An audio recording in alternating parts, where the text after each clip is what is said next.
We are going to talk about podcasts and not go in depth yet on your rad story. Mm-hmm. We're going to go surface. Okay, surface. Because this is how I talk on camera and how I interact with you and what can I draw out of you and all that fun stuff. Okay. And then we'll save for the real podcast your gut-wrenching stories. Oh boy, all of them. Happy birthday, fool! Thank you. Did you expect something? I did not. Ooh. I'm not a fool. I love it. To live this life, we have to be a little crazy, a little full. Oh, Yeah, this be is careful. Okay, that's gorgeous. Oh my gosh, that's gorgeous. Okay, and I washed it. You can see the water in it. I can. But anyway, let me tip it over. Okay. These, I don't know if you noticed on Facebook, I was selling these. I did see the crystal. Yeah. So this is a stamped Waterford. Can you see that? Crystal. Wow. Yeah, and that's the topper. Beautiful. Ooh, this is gorgeous. And how we mentioned in your house, newly renovated house, that you are going to get things that are precious. And not tchotchke. Not tchotchkes, not something from Home Yeah. Goods. So let's wrap that back up. Okay, I love And this. make it Thank safe. you. And give me all that because it's chippable. I love that. Very it chippable. Is. It's very precious, as you Yeah. said. Okay. There's but the other thing that's really cool about this is how I acquired it. Friends like you. Aww. Yeah. So I acquired it from a friend who knew I could do something with it, liquidate it, right? And it really helped me support me because I had to pay rent 1 month. Right? Yeah, right. And the owner of these, I believe he's deceased, but he acquired them because he worked for Waterford. Wow. And he was given a ton of inventory because they were seconds. Yeah. Or like a little blemish in Yeah. them. It Yeah. reminded me of what's the technique where China's broken and they put it back together with gold? Kintsugi. Yeah. Yeah. I love that. This is a cute bag. I love that. Thank you. Okay, so my name is Stephanie Howarth and this is Elizabeth Hoefer. Hi. And we're going to talk just a little bit about how we became friends. Fun. Yeah, so do you want to sit back and relax? Just chill. I'm just gonna chill. Yeah. That's a fun story. Yeah. How did we meet?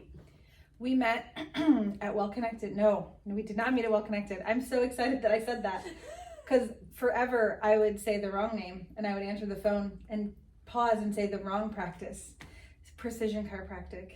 You would say that here? I would say, thank you for calling Well Connected. And then I would give them, I would start saying the wrong phone number to call me back. And I can't even remember their phone number anymore, which is good. That's really good. Really good. Wow, conditioning. You are a testament of how to break the conditioning, operating powers over your life. Yeah. We'll get to that another time. Oh, yeah, we will. But it'll be fun. Yeah, so we met, I came in for treatment and you were the chiropractor at hand. Yeah. And that's how we met. Yeah. What was your first impression of me? Let's make it about me. Always. It's always about you. I think that I remember you being very inquisitive and I really appreciated that because curiosity is something that I value. And you were very intentional and you were seeking healing, not just treatment. Because so many people come and they're just like, my low back hurts, fix my low back. But I'm like, why does your low back hurt? And it's such a deeper story many times. So you wanted healing and we just hit it off. Like we have this personality that we just like to talk and ask questions and truly get to know people. And I saw that right away. And I think that's interesting that you say that because I see the same thing in you.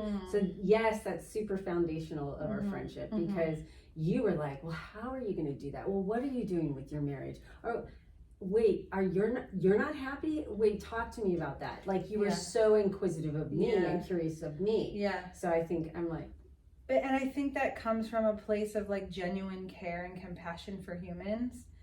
Again, I'm not surface, even though I know this is a surface talk. It isn't like when I make a connection with somebody, it isn't just a surface connection because I deeply care about all aspects of their life. That's why well-connected means so much to me, because it isn't just about, you know, like I'm a well-connected person and I have a great network. It's well connected to all areas of your life, whether that's your financial life, your spiritual life, your relationships, how you talk to yourself, your children, whatever it may be. It's important. Yeah. Holistic. Yeah. Yeah. Any other words? Well connected, holistic, alignment, all encompassing. Yeah. Yeah. I would say those are right. And taking all jurisdictions into consideration. Yeah. Like you're about to get a massage. What's the best thing about getting a massage, Elizabeth? Oh, I'm such a physical touch person. I recognize that my love language is like touch. And so I get fed all day long by being able to touch people. And for a long time, I haven't really like made my self-care a priority. And so am I caring for myself by doing my job? For sure, because it feeds my soul and I know that I'm doing purposeful work and I'm being able to touch people. That feeds me. But when I'm literally laying there passively and somebody's intentionally taking care of me, that's something that I've been more like good at doing. And what do I love about massage? What's the best thing? Just having the relaxation and having those knots worked out, because I work really hard and I use my body. And I want to make sure that the body that I get to use every day feels better. So it's a physical job. Yeah. Yeah. I think also you're a conduit.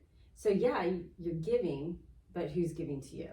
Yeah. So that's. And I want to keep that bucket filled, and I want to give from a place of prosperity and a place of abundance, not a place of desperation. And I lived that way for a while, like emotionally desperate, physically desperate, financially desperate, even just energetically desperate. Sometimes I can get the energy from the person I'm working on. And I've learned that I don't actually need to suck their energy. I need to like meet them where they are and then just be grounded. And I've done a lot of work on how to be a grounded person, practitioner, and come from a place of centeredness and wholeness more.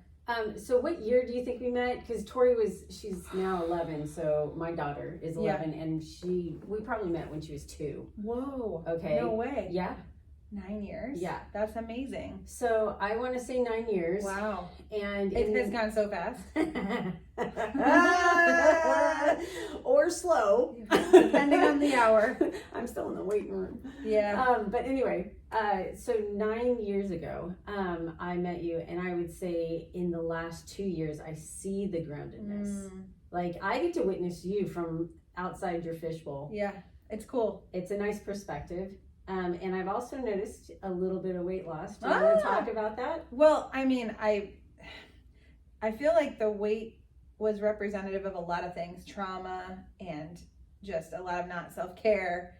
And I started really taking control in the last couple of years to be serious about my physical health, my emotional health, my spiritual health. And the work that I'm doing is represented by shedding this unnecessary fluff.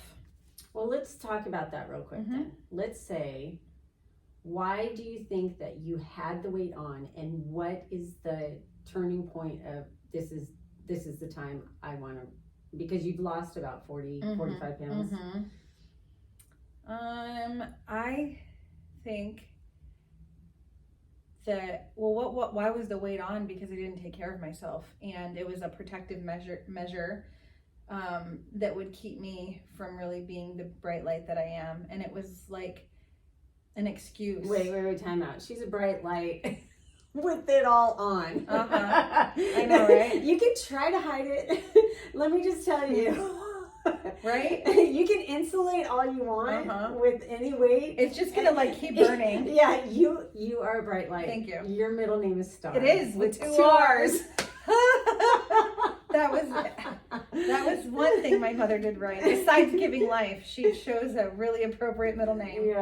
Yeah. So as much as you'd like to hide it, and you cannot masquerade, people know when you're not being authentic. And you have the tendency to just shine whether you want to hide it or not. Right. And I think that I was self-conscious knowing that I did have a lot to bring and a lot to offer, and I do have a gift. And my weight kept me from really truly being the person that I was created to be, because I was self-conscious about it. And when I would see videos, I'm like, oh my gosh, that's what I look like. I had this weird body dysmorphia. A lot of people often think that they're uglier than they are. I thought I was way cuter than I actually was. And so I had to like reconcile that. So good. I know, right? That is so good. I was like, damn, I'm looking good. And I was like, that is not cute. Like, for real. So then I had to be like, what am I going to do about that? And so, like, taking steps to, and I'm not, like, I hope it doesn't sound arrogant or like, no, okay. It's honest. Yeah. It's not arrogant if it's honest. It's truly and honest. You're confessing it. Yeah. Too, so that's very humble. Yeah. Totally. But that's funny because most people think a lot. They think highly of you. More highly of you than you realize. Yeah. And you were like, I'm already thinking highly of myself. Yeah. Which is a coping mechanism. Yeah. I mean, I had to, right? Like, I had to figure it out because nobody, like an adult in my life growing up, wasn't providing that. And I had to figure out how to survive and like be okay. And believe in yourself. Yeah. And, thank God Jesus was always with me, even when I didn't realize it. Looking back, it was very clear in every aspect of the seasons of my life. There was a purpose, a plan. And even in the pain, came the provision. So that was a lot of peace.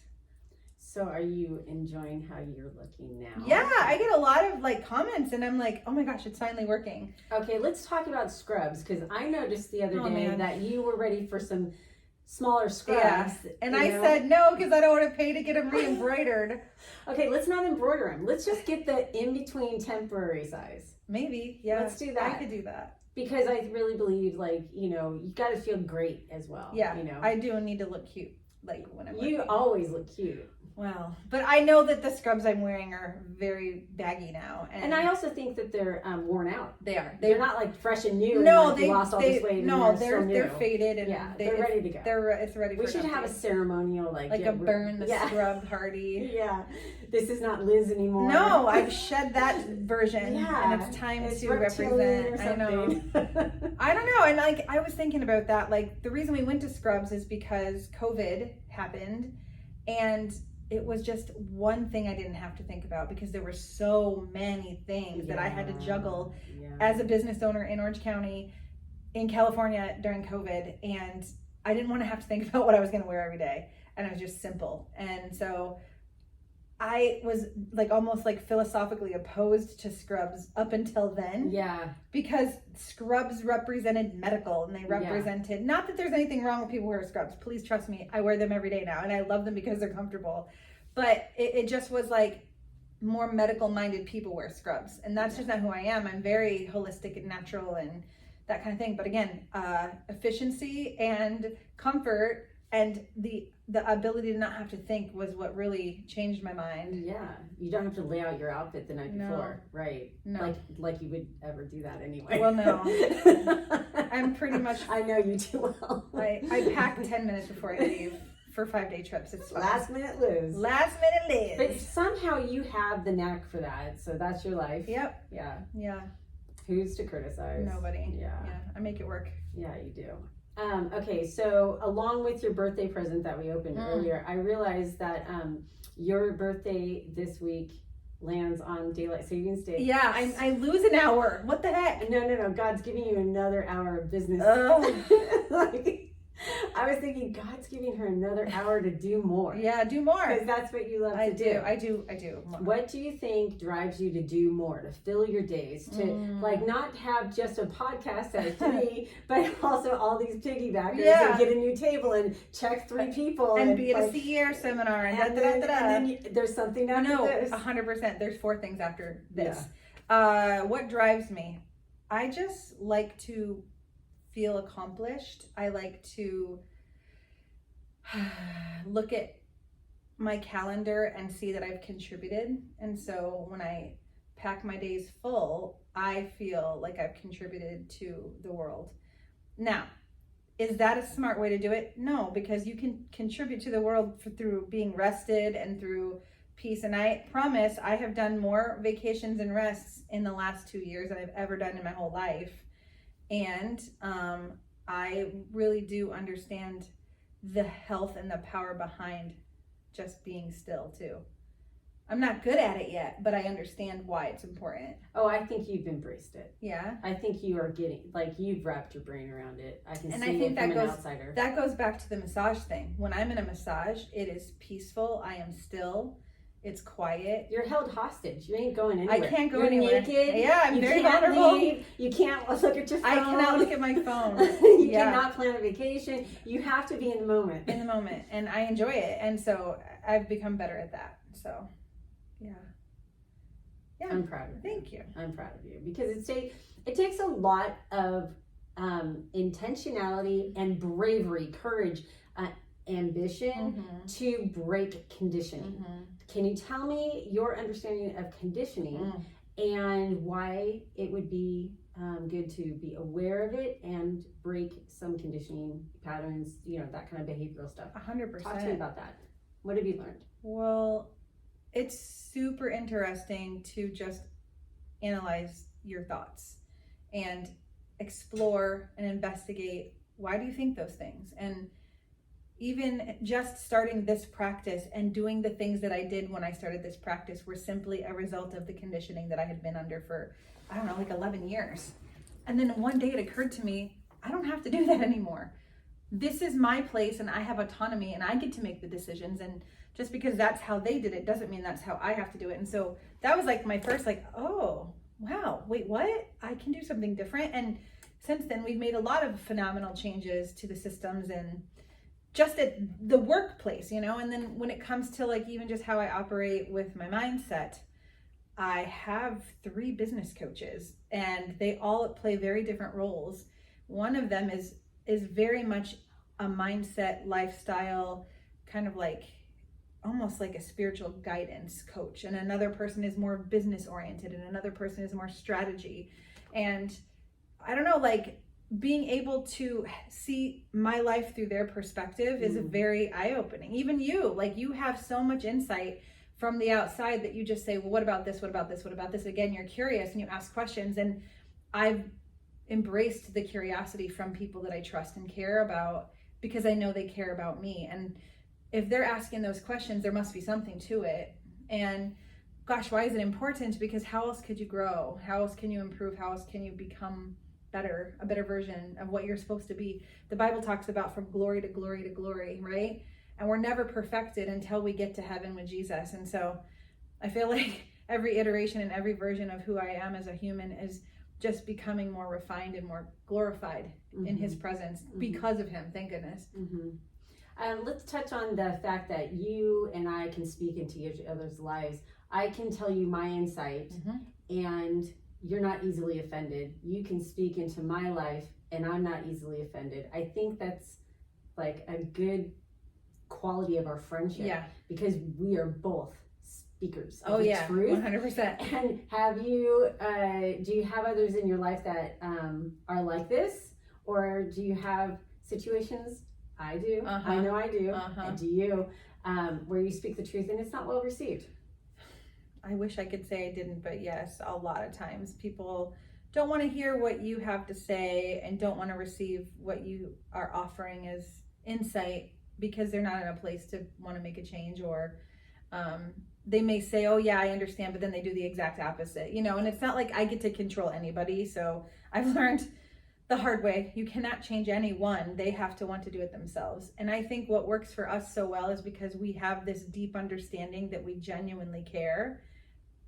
At the end of the day, we care about each other's well-being, and it's all from a place of true love, not I want to be better, or I want to see this, or I want to manipulate, or I want to try to. There's a lot of people that have, I can see their like agenda. We either of us don't have an agenda other than we just want to see each other succeed. Right. I see you and what you want to do, at least from my perspective. I want to say a good understanding. I'm like, obviously you have the vision and for your life. Yeah. But I have an understanding of what you're after, and I love coming alongside you, and I love getting you there. I love that part. Yeah, and that's what I appreciate is like they call them champions, right? Like you are a champion of the vision and the dream that I've been given, and I feel that from you. And it's not an agenda. You're not trying to hitch onto my coattails to get something from it, but because I am being blessed, you are being blessed because that's how it works. Yeah. It's like you're doing something great. I want to be part of it. Yeah.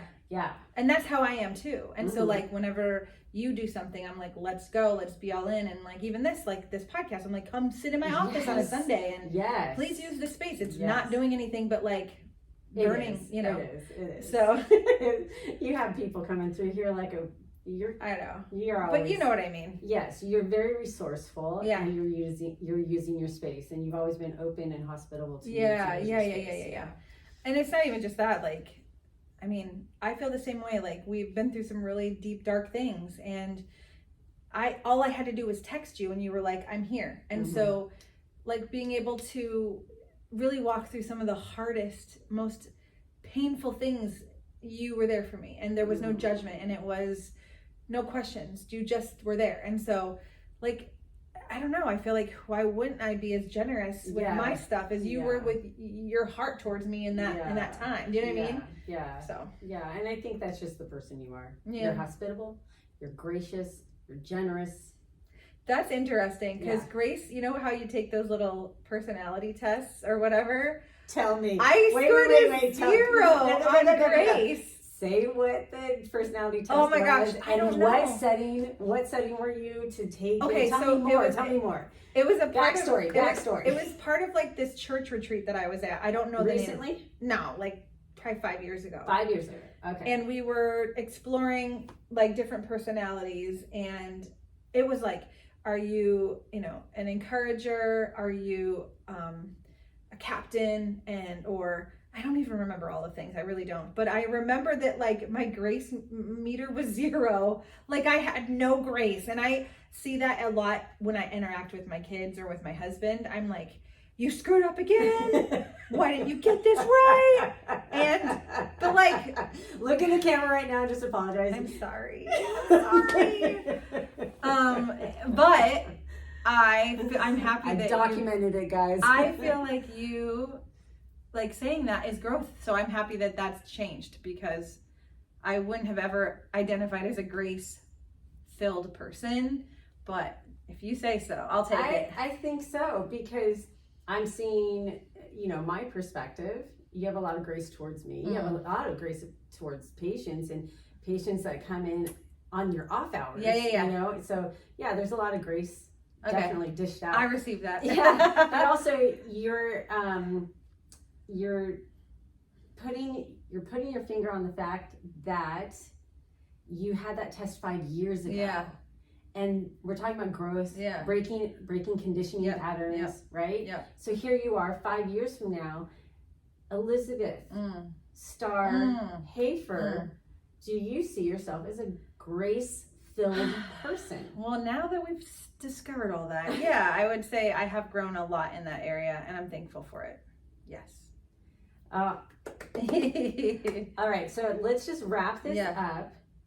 How do people get in touch with you? Well, super duper easy. Just go to www.wellconnectedchiro.com, and all the information is there. And you can email, text, you can, get on the chat, and it'll like come straight to my phone. And can we real quick? Yeah. Why is your chiropractic style, method, whatever, better, different, original, whatever? How would you differentiate you from all the other mechanics in the world? Well, I mean, everybody has something to offer, and if people, like other chiropractors in the world, are obviously successful helping people because they're helping people, the thing I think that's different is the way that I blend the Blair upper cervical technique with full spine support, a lot of times you're either an upper cervical doctor or you don't do upper cervical and you do everything else. And I really feel like we blend those two things well. I am an advocate for advancement in technology, so I always have an update in that arena, and I invest into my business to provide like state-of-the-art, top-notch quality with technology and all that fun stuff. And I mean, the truth is, it's an anointing from God, and he gets the credit because I am just a simple human who gives him the glory and submits my life, and he uses me. I am a vessel of his healing. And I can have somebody that I've trained and they know the exact mechanics and the exact technique and they know the exact measure of how to do exactly what I do, but they don't get the same results. And that's potentially because they just don't have that anointing. And I know that I have that. And it's like, I don't want God, I don't know, was it David? He's like, don't let that leave me, you know? Yes. Don't let the anointing like leave me. I want to stay in a place in your presence where that is always the dripping oil, just kind of like the walls and the floor are oily and messy because his presence is here. Yeah. And I think that's what, when we first opened, it was so cool. I didn't even know that La Paz meant peace. And I prayed for so many years for peace. Yes. In my heart, in my mind, in my practice. And when we moved here at the corner of La Paz and Crescenta, which is the peace of God. Are you kidding me? Like, I don't know if it gets any better than that. Yeah, that's awesome. Yeah, it's pretty cool. That is great. Yeah. Okay, because I'm such a fan of upper cervical, in layman's terms, can you tell the camera what upper cervical is? Because it's not your cervix. The cervix that we all talk about. A lot of people think, upper cervical is a system of analysis. Blair specifically is what I do, BLAIR, where we look at the anatomy of the neck, the cervical spine, and we study how those bones and those joints fit together, and every single person is different. So the engineered correction that I do is based on a 3-dimensional x-ray that I take, and it's specific to that individual. Nobody else on the planet is going to get the same adjustment as that person because nobody else has the exact same anatomy. So it's as simple as just taking a picture and detailing their treatment specifically to them. And when we get it right, it's so phenomenal because the brain then connects to the body connects to the brain because there isn't any interference at the top. Upper is the top, and people's lives thrive. They undo years of physical ailments and emotional unwellness, and they just... Neurology. Yeah, the neurology changes because we have the capacity. God designed us to heal, and it makes these massive breakthroughs that they've seen 16 different people and 5 different surgeries and one adjustment, and they get better. It's pretty remarkable. Yeah. And it's fun to be a part of that story. Yes. So I always consider it like rebooting a computer. Yeah. Right? Like there's switches are off, you gotta Control Alt Delete and turn off. Yeah. And then you turn it back on and all systems go. Yeah. It's like something just like it's synergetic and it's a great reset for sure. And your brain can communicate with your body it's on fun. An active level. Yeah. Yep, it's super fun. Well, I thank you. My little sister. I know! 44 this Saturday. Oh my gosh, I love you. Give me. Thank you for doing this podcast with me. It's my pleasure.